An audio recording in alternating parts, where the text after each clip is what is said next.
నమస్తే, నేను సిరి.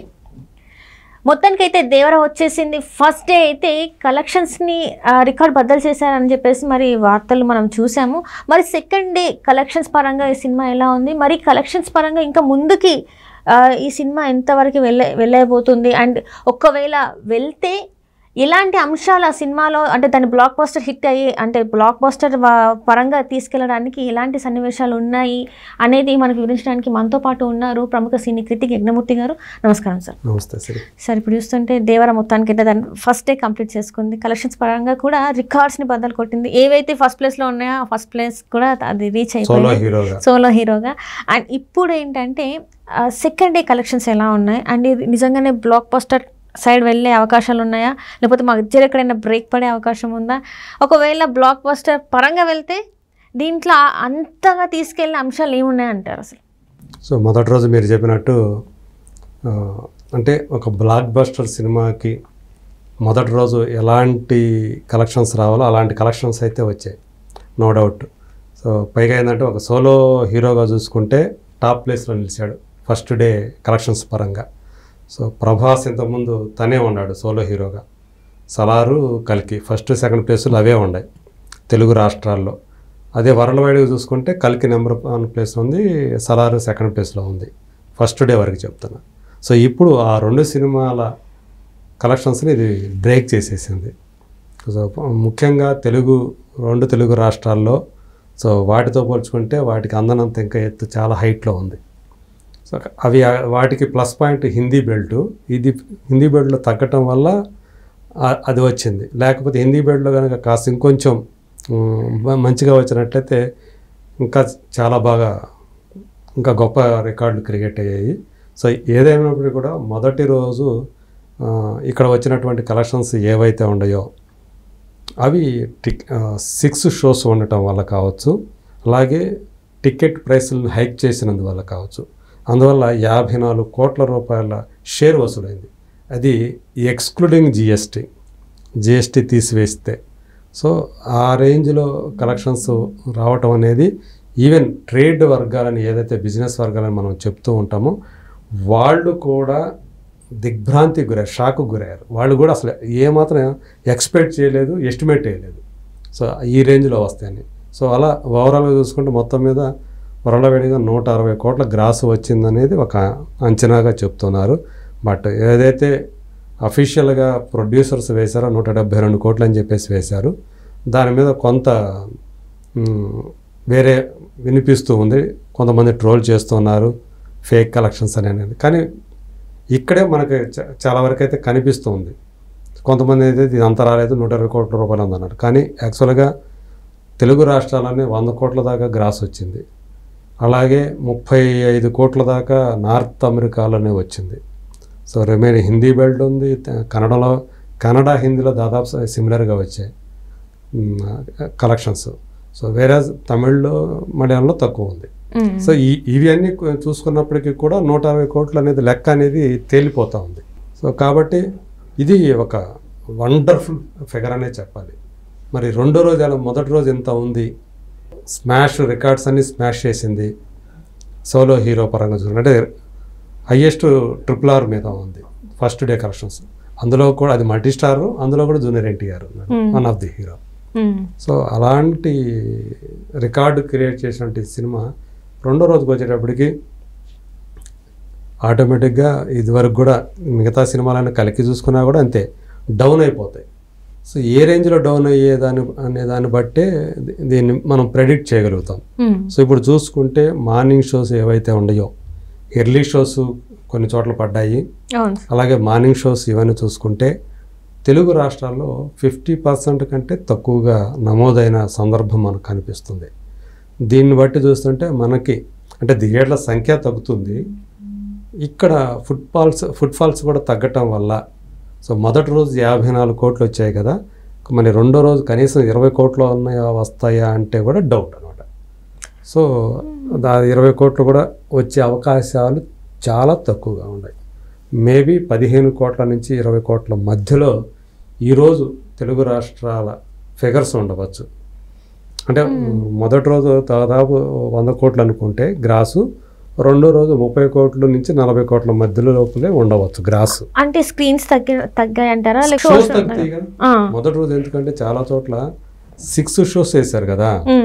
సో అది మొదటి రోజు మాత్రమే పరిమితం. అది రెండో రోజు నుంచి 6th షోకి అనుమతి లేదు. Okay sir. సో అక్కడ 9 రోజుల వరకు కూడా, అంటే రెండో రోజు నుంచి 9 రోజుల పాటు, అంటే 10వ రోజు వచ్చేంత వరకు కూడా 5 షోస్ వేసుకోవడానికి అనుమతి ఉంది. కానీ ఒకవేళ 8 o'clock షో వేసినప్పటికీ కూడా జనం తక్కువ మంది వచ్చే అవకాశం ఉంది. మొదటి రోజు ఉన్నంత ఊపి ఎవరికి కూడా రెండో రోజు పొద్దున్నే నిద్రలేసి ఎవరు రెడీ అయిపోయి వెళ్ళిపోరు. సో వెళితే మార్నింగ్ షోకి వెళ్తారు, 10 గంటలు 10:30కు 11ంటికి వేసే షోకి వెళ్తారు. సో అది కొంచెం పెరిగే అవకాశం ఉంది. అందుకనే మార్నింగ్ షో పొద్దున్నే వేసిన షోలకి చూసుకుంటే 8 గంటల షోకి 44% కనిపించింది అనేది మనకు అందుతున్నటువంటి రిపోర్టు. సో అదే మార్నింగ్ షో చూసుకుంటే అది 48%, ఇంకో 4% పెరిగింది. సో అది రిపోర్ట్ అంటే 50% కూడా లేదు. కానీ మ్యాట్నీ నుంచి మళ్ళీ కొంచెం పెరిగే అవకాశం ఉంది. మ్యాట్నీ కంటే కూడా ఫస్ట్ షో సెకండ్ షోకి ఎక్కువగా ప్రేక్షకులు వచ్చే అవకాశాలు ఎక్కువగా ఉంటాయి. సో అక్కడ మీకు పెరుగుతుంది. మోర్ దాన్ 60%, 70% కూడా ఫుట్ఫాల్స్ అనేవి రావచ్చు. సో కాబట్టి మొత్తం ఓవరాల్గా చూసుకున్నప్పుడు షోస్ సంఖ్య తగ్గుతాయి కాబట్టి, అలాగే మొదటి రోజు ఉన్నంత ఊపు రెండో రోజు ఉండదు కాబట్టి తగ్గుతుంది. 15 నుంచి షేర్స్ పరంగా చూసుకుంటే 15 నుంచి 20 కోట్ల మధ్యలోనే ఉంటుంది అని ఒక అంచనా వేస్తున్నారు ట్రేడ్ పండిట్స్ అనేవాళ్ళు. సో మరి ఒకవేళ తగ్గితే మరి మిగతా రోజులు ఎలా ఉండిపోతుంది అంటే, దీనికి ఒక ప్లస్ పాయింట్ ఏంటంటే, సోమ మంగళవారాలు 2 రోజులు వర్కింగ్ డేస్ మినహాయిస్తే మళ్ళీ బుధవారం నుంచి స్కూళ్ళకి కాలేజీలకి దసరా సెలవులు మొదలవుతూ ఉన్నాయి. సో అంటే రెండో తేదీ ఎడిదిరిగి గాంధీ జయంతి. సో అక్కడి నుంచి మీకు వరుసగా మీకు మళ్ళీ 13వ తేదీ వరకు సెలవులే ఉన్నాయి. సో 12వ తేదీ దసరా మనకి ఎడిదిరిగి తెలుసు. సో కంటిన్యూగా సెలవులే కాబట్టి ఇది చాలా పాజిటివ్ సైన్ అని చెప్పాలి కలెక్షన్స్కి. సో ఇక్కడ ఏమాత్రం ఫుట్ఫాల్స్ మరి పెరుగుతాయా, మరి సెలవులు కాబట్టి ఖచ్చితంగా పెరుగుతాయంటే కొన్ని ఫ్యాక్టర్స్, సినిమా మీరు అడిగారు కదా ఏ ఫ్యాక్టర్స్ పనిచేయచ్చు అని. సో ఈ సినిమా నేను మొదటి నుంచి చెప్తుంది, 2 హీరోలు ఈ సినిమాకి సంబంధించి. స్క్రీన్ మీద కనిపించే హీరో జూనియర్ ఎన్టీఆర్ అయితే, కనిపించని స్క్రీన్ వెనక ఉండే హీరో అనిరుద్ధ్ రవిచందర్. సో ఏదేమైనా వీళ్ళని సమన్వయం చేసినందుకు గాను కొరటాల శివకు కూడా మనం మార్కులు వేయచ్చు కొంతవరకు, ఎందుకంటే ఆ దేవర్ క్యారెక్టర్ని డిజైన్ చేసింది ఆయనే కాబట్టి. సో అలా ఈ ఫ్యాక్టర్ బాగా, ఎందుకంటే జూనియర్ ఎన్టీఆర్ పర్ఫార్మెన్స్, అతను చేసినటువంటి ఆ పర్ఫార్మెన్స్ ఏదైతే ఉందో దానికి అందరూ కూడా ఫిదా అవుతున్నారు. అలాగే వాటర్ పైన వాటర్ కింద ఏవైతే యాక్షన్ సీక్వెన్స్లు ఉన్నాయో అవి అద్భుతంగా వచ్చాయి అనేది అందరూ అంగీకరిస్తున్నారు. అవి కూడా సినిమాకి బలంగా మారాయి. అలాగే కొన్ని ఎమోషనల్ సీన్స్, సో తల్లితోటి దేవర ఇంటరాక్ట్ అయ్యే సీన్ ఒకటి ఉంటుంది, ఆ సీను. అలాగే మరికొన్ని ప్రధానంగా చూసుకుంటే ఈ ఇంటర్వెల్ బ్లాక్ ఏదైతే ఉందో ఆ ఇంటర్వెల్ బ్లాకు, అలాగే క్లైమాక్స్. సో ఇవన్నీ ఈ రెండు కూడా బాగా బలంగా ఉండటం ఈ సినిమాకి ప్లస్ పాయింట్స్గా మారాయి. ఇంకొకటి వచ్చేటప్పటికి సినిమాటోగ్రఫీ, సో రత్నవేలు. సో అతని పనితనం, అతను తీసినట్టు మొత్తం ఆ టోన్ ఏదైతే అతను కలర్ టోన్ ఏదైతే వాడాడో అది సినిమాకి ఒక రిచ్ లుక్ తీసుకొచ్చాయి. కొన్ని చోట్ల సీజీ వరకు కాస్త తెలిసిపోతూ ఉంటుంది కానీ మనకి, బట్ ఓవరాల్గా సినిమాటోగ్రఫీ కూడా ఎక్సలెంట్ అని చెప్పాలి. Sabu Cyril art work, so అది కూడా ఇందులో ఒక మేజర్ పార్ట్. సో అతను ఆ సముద్రం కానీ ఆ ఊళ్ళను చూపించిన విధానం కానీ అది అంతా కూడా చాలా బాగుందని చెప్పాలి. ఫస్ట్ ఒక పావు గంట మాత్రమే ఈ సినిమాకి సంబంధించి మైనస్ పాయింట్. సో ఎందుకంటే జూనియర్ ఎన్టీఆర్ మనకి పావు గంట తర్వాత వస్తే ఫ్యాన్స్కి ఎప్పుడెప్పుడా అని ఎదురు చూస్తూ ఉంటే కొంచెం ఇంకా డీలే చేశాడు. అక్కడ శివ కనుక అది చేయకుండా ఉన్నట్టయితే మొదటి 15 నిమిషాలు కనుక ఇప్పుడు ఎలా తీశాడో అది అసలు లేకుండా ఉన్నట్లయితే ఆ బ్లాక్ మొత్తం సినిమాకి ఇంకా బాగుండే మేలు చేసేదని చెప్పేసి చాలామంది అభిప్రాయపడుతున్నారు.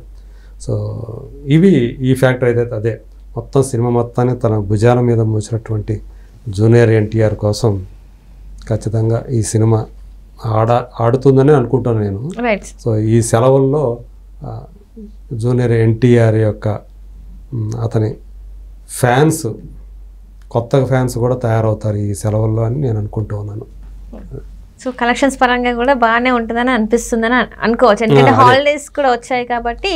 సో మొత్తానికి అయితే ఇది ఒక ఫెస్టివ్ సినిమా అని చెప్పేసి మనం అనుకోవచ్చు. వేరే సినిమాలు కూడా లేవు. రైట్. మళ్ళీ రజనీకాంత్ గారి వేటయ్యన సినిమా వచ్చేంత వరకు కూడా దసరాకి అది. సో ఈ లోపల ఈ 10 రోజులు ఈజీగా ఈ 10 రోజులు ఈ సినిమానే ఉండబోతోంది కాబట్టి మార్కెట్లో అది plus point. Right sir, right. Thank you so much sir.